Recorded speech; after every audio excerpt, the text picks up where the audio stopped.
my name's Sedona Harper. I live in Anthem, Arizona, and I'd like to tell you the story of Jane Gardner's great-great-grandmother. Jane Gardner is the presiding evangelist in Community of Christ, a leader in my church. Mary Ann Mackenzie Fry was born in Birmingham, England.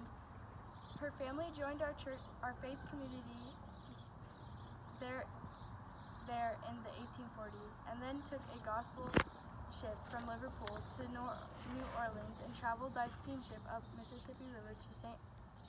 Louis to pursue a life among other followers of the same faith.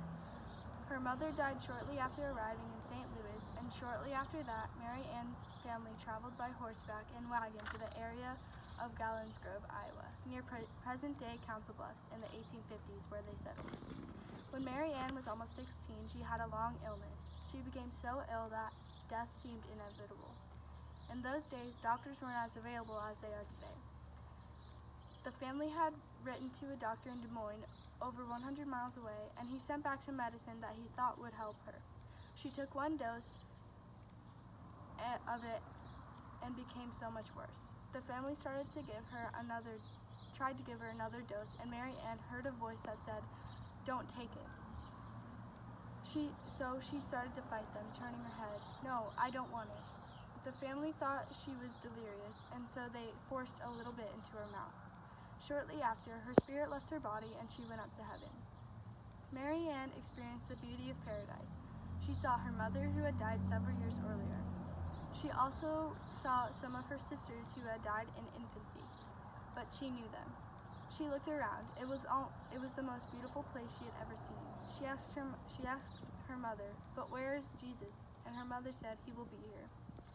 She saw a lot of other people, her former neighbors and other acquaintances that had previously passed on, who were not part of the Christian faith, and visited with them. She then asked, "What are these people doing here?" And her mother said, "They are also the good people of earth." Then Christ came, and I expect as you and I would do, she fell at his feet and worshipped him.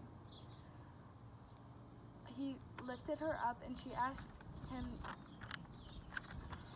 him things that she wanted to know, and he answered her. And then Jesus said, "Now, Mary Ann, it is time for you to go back." And she said, "But I don't want to go back. I want to stay here."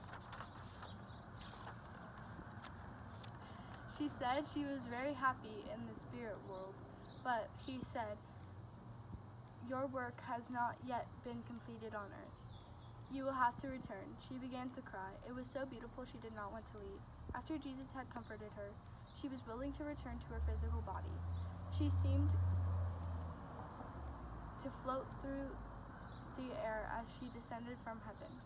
When she reached the roof of the house, she passed right through. As she approached her bed from above, she exclaimed, "There's two of me." And as she saw her sickly body lying in her bed, she thought, "What a miserable looking body I have." It was the ugliest looking thing she had ever seen. She had no desire to enter it again. And she also saw her family, all standing around her bed and crying.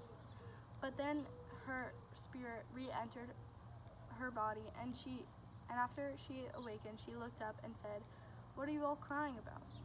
And the family said, "Why, Mary Ann, we thought you had died." And Mary Ann said, "I did." She began to comfort her family by telling them of her experience in paradise, and that her work on the earth was not finished. She told the family that all the flowers in the world grouped together would not be as beautiful as the ones she had seen when she was with her mother in paradise. She was soon physically strong again. She would later say, "I do not have the words to tell you what it was like. It was just so beautiful." She grew to adulthood, married, and had 11 children. This story is special to me, as Mary Ann is also my great-great-great-grandmother.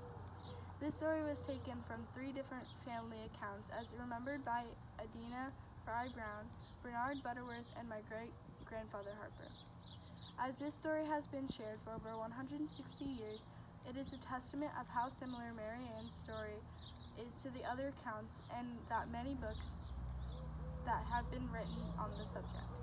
It is our continued belief, and is supported by this account of my great-great-great-grandmother, that we have eternal life and there is a spiritual realm no more beautiful than we could ever imagine. During this pandemic and the hardships that our world is currently going through, Mary Ann gives us hope and assures us that there is everlasting life and that we will see our loved ones who have passed on from this earth again.